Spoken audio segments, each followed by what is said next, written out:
ذالک الکتاب لا ریب فیہ، یہ وہ کتاب ہے جس میں شک کی کوئی جگہ نہیں ہے۔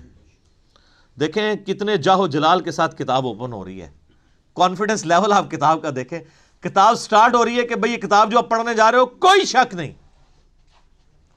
کوئی شک کیوں نہیں؟ اس کی وجہ یہ کہ اس کتاب کے اندر جو کانفیڈنس اور جو سچائیاں بیان ہوئی ہیں نا، وہ اپنا آپ منوا لیتی ہیں۔ اور اس میں یہ بھی امپلائڈ تھا کہ جو سابقہ امتیں ہیں نا، جیوز اور کرسچنز، ان کو اس میں کوئی شک نہیں ہے، جس طرح کہ سورہ الانعام میں آتا ہے کہ نبی علیہ السلام کو ایسے پہچانتے ہیں جس طرح اپنے بیٹوں کو، اور سورۃ الاعراف میں آتا ہے کہ یہ اس نبی کو، نبی امی کو اپنے اندر پا رہے ہیں جس کی صفات وہ تورات اور انجیل کے اندر پڑھتے تھے۔ یعنی یہ کتاب کوئی شک نہیں ہے کہ یہ وہی کتاب ہے، مراد یہ کہ یہ وہی کتاب ہے جس کی پروفیسیز تورات اور انجیل کے اندر موجود تھی، کوئی شک نہیں ہے۔ ان معنوں میں بھی بے شک یہ وہی کتاب ہے جس کا تمہیں انتظار تھا، اور ان معنوں میں بھی کہ یہ اللہ کی طرف سے نازل ہوئی ہے، اس میں کوئی کنٹراڈکشن نہیں ہے، یہ اللہ کی کتاب ہے۔ دونوں اعتبار سے یہ شک سے پاک ہے۔ جو سورہ النساء کی آیت نمبر 82 میں بھی آگے چل کے آئے گا کہ اگر قرآن کسی اور کی طرف سے آتا اللہ کے سوا تو تم اس میں بڑا اختلاف کثیر پاتے، یعنی اس کی آیات آپس میں ٹکرا رہی ہوتی، ایک مضمون کچھ اور کہہ رہا ہوتا، دوسرا اس کے بالکل اپوزٹ۔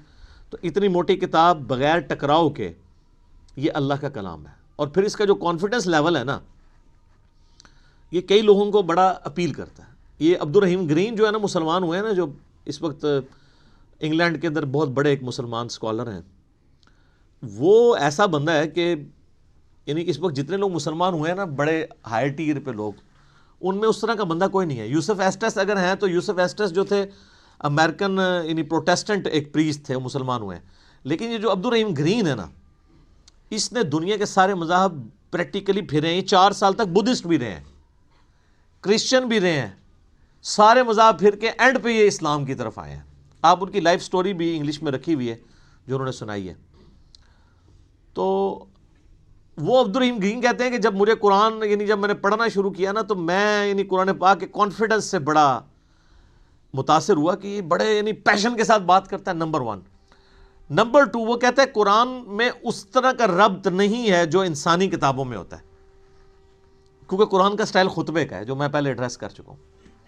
یہی بات اس نے جوشوا نے بھی کی، جس کا پچھلے دن ہم نے کلپ بھی چڑھایا تھا، how Bible led me to accept اسلام۔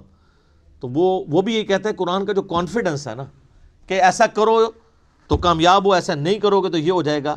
آپ یقین کریں، دنیا میں سخت سے سخت طبیعت والے بندے کی کوئی کتاب اٹھائیں نا، اس میں آپ کو وہ اعتماد اور وہ پیشن نظر نہیں آئے گا جو کتاب اللہ کے اندر آپ کو نظر آتا ہے۔ یہ خدا، الہ، مالک، رب ہی اپنی مخلوق سے اس طریقے سے بات کر سکتا ہے۔ انسان جتنا مرضی بڑا ہو جائے وہ اس طریقے سے گفتگو کر ہی نہیں سکتا، چاہے بھی تو نہیں کر سکتا۔ یہ اس کتاب کے اندر زور ہے۔ لا ریب فیہ ھدی للمتقین، اگر فی ہی کو آپ آگے ملا لیں، لا ریب پہ آپ وقف کر لیں، تو پھر یہ معنی بنے گا کوئی شک کی جگہ نہیں ہے۔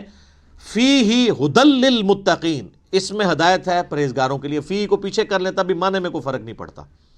ھدی للمتقین، یہ قرآن ہدایت ہے ان لوگوں کے لیے جو ڈر جائیں۔ یہ ترجمہ اصل ترجمہ ہے اس کا۔ وقار عربی میں کہتے ہیں نا بچنے کو۔ اچھا، ہم جب کہتے ہیں نا قرآن میں ہدایت ہے پرہیزگاروں کے لیے، یہ ترجمہ کر رہے ہوتے ہیں۔ اچھا، تو جو نان پرہیزگار ہیں ان کے لیے ہدایت کہاں ہے؟ سوال ہے نا۔ تو اس کا معنی ہی غلط کیا گیا۔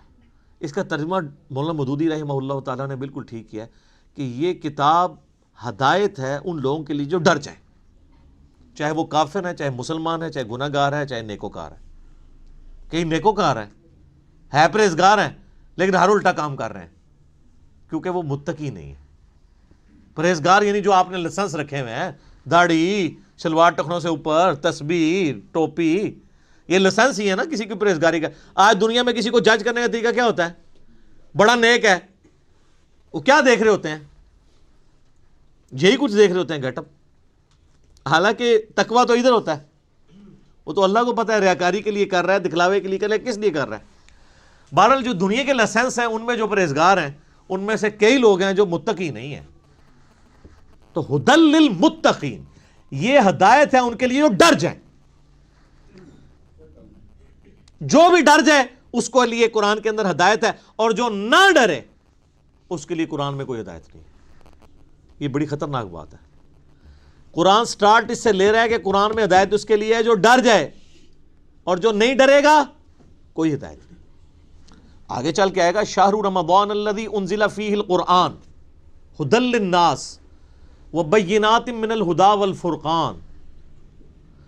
رمضان کا مہینہ وہ ہے جس میں قرآن نازل ہوا، ھدی للناس، پوری انسانیت کے لیے ہدایت ہے۔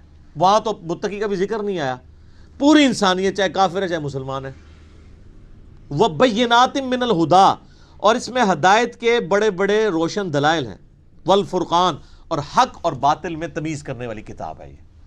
اچھا، یہ الفرقان نبی الاسلام بھی ہے، صحیح بخاری میں حدیث ہے، محمد فرق بین الناس، محمد صلی اللہ علیہ وآلہ وسلم لوگوں میں حق اور باطل میں فرق ہے۔ یہ کتاب بھی الفرقان ہے۔ تو ھدی للمتقین، ان کے لیے ہدایت ہے جو ڈر جائیں۔ اس کا کیا مطلب ہے؟ کہ جو شخص زندگی میں غور و تفکر کے بعد اس رزلٹ پہ پہنچے کہ مجھے میری مرضی کے بغیر کسی نے پیدا کیا اور اس نے اس فیس آف ارتھ میں مجھے پٹ کر دیا، اور یہ میری آبزرویشن ہے کہ سب لوگوں نے مرنا ہے، تو اگر سب لوگوں نے مر جانا ہے تو مر کے کس اگلی ایسی زندگی میں جانا ہے؟ اگر کسی کے بنائے سے ہم بنے ہیں تو پھر جس نے بنایا ہے اس کو رسپانس نہ کیا تو مرنے کے بعد جب اس کے سامنے پیشی ہوگی مرنے کے بعد تو کہیں شرمندگی نہ اٹھانی پڑے۔ جب یہ تصور کسی بھی انسان کے دماغ میں آ جائے، اس کا دل اس تصور کی گواہی دے دے، تو وہ فوراً ڈر جائے گا، یار مجھے کس نے پیدا کیا؟ میرے تو ماں باپ کو بھی نہیں پتا کہ مجھے کس نے پیدا کیا، وہ خود کیسے پیدا ہوئے۔ تو الٹیمیٹلی ایک خدا کا تصور آتا ہے نا، وہ اللہ جس نے ہماری مرضی کے بغیر ہمیں پیدا کیا، وہ ہمارے ساتھ کچھ بھی کر جائے ہمیں کو بچا نہیں سکتا۔ سب سے بڑا تو اس نے ہمارے ساتھ کام کر دیا نا کہ پیدا کر دیا، ہم سے پوچھ کے کیا، تو اب بھی جو کچھ وہ کرے گا تو کوئی نہیں کچھ کر سکتا۔ تو اس میں پھر آسانی کی راہ کیا ہے کہ اسی رب کی پناہ لے لی جائے، اور اسی کے لیے کتابیں نازل ہوئیں، پیغمبر آئے۔ اس سورۃ البقرہ کے پہلی 4 رکوع کے اندر پورے قرآن کا خلاصہ آ جائے گا۔ تو جب ایسا شخص غور و تفکر کرے گا نا تو فوراً اس کے اندر ایک ڈر پیدا ہوگا، یار میرا کیا بنے گا؟ کہیں میں نے جانا ہے، کسی کو منہ دکھانا ہے، میں کیا کروں؟ تو اس کے لیے پھر قرآن میں ہدایت ہے۔ ایسا شخص الٹیمیٹلی قرآن تک بھی پہنچ جائے گا، پیغمبروں کی تعلیمات تک بھی پہنچ جائے گا، اور ایسا شخص جب قرآن کو پڑھے گا تو اسے ہدایت ملے گی۔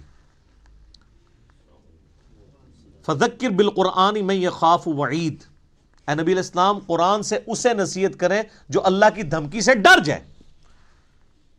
کتنی حیران کن بات ہے، نبی الاسلام کو منع کیا گیا جو دھمکی سے نہیں ڈرتا اس کے لیے کوئی نصیحت نہیں ہے۔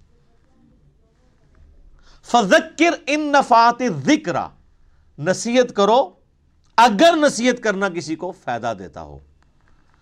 سیذکر من یخشی، نصیحت اس کو کریں جو ڈرتا ہے۔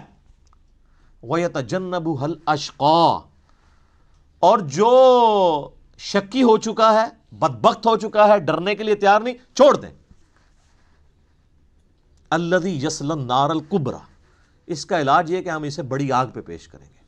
ثُمَّ لَا يَمُوتُ فِيهَا وَلَا يَحْيَا، پھر وہ نہ وہاں پر زندوں میں ہوگا نہ مردوں میں۔ قَدْ أَفْلَحَ مَن تَزَكَّى، بے شک کامیاب وہ ہوا جس نے اپنے نفس کا تزکیہ کر لیا، پاکیزگی کی روش اختیار کر لی۔ وَذَكَرَ اسْمَ رَبِّهِ فَصَلَّى، اور اپنے رب کا نام لے کر نماز قائم کی، نماز پڑھی۔ آپ دیکھیں کہ سورہ الاعلی، اس کو آپ پورے کے پورا یعنی ایک جو اللہ کی دعوت ہے اس کو کیا کرتی ہے؟ بل تؤثرون الحیات الدنیا، لیکن تمہارا اصل مرض یہ ہے کہ تم دنیا کی زندگی کو ترجیح دیتے ہو۔